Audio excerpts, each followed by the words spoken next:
60s, people like Cliff Richard, yeah, Tommy Steele. Anyway, I was at his house one night, and he said to me, "John, have you heard my piano?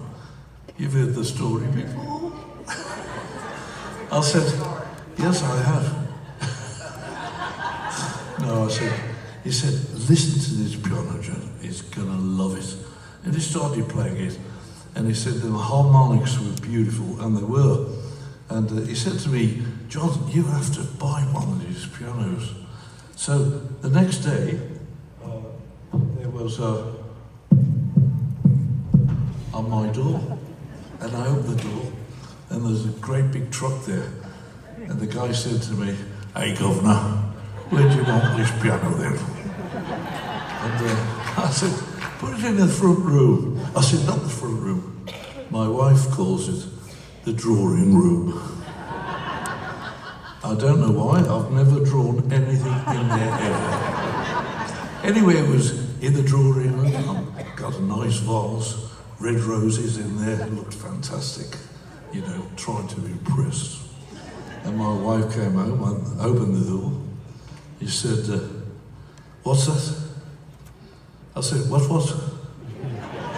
She said, "That there, that great big black thing, with the flowers on the top." I said, "It's a wardrobe." She says, "No, it's not, it's a piano."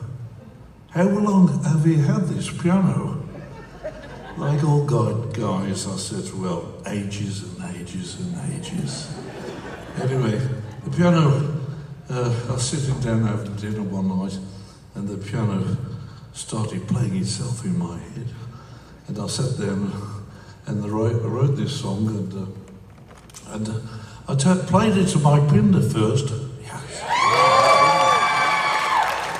And I said, "Mike, how can we play this song, record this song?" He said, "I've got this 19th century harmonium that you pedal." Do you know what harmoniums?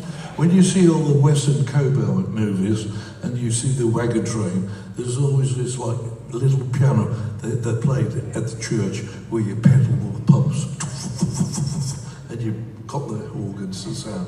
If you listen to the original recording of the song very closely on a 45, you can hear Mike pumping away on the pedals. It's fantastic. Anyway, this song we'd like to do now is called "Isn't Life Strange?"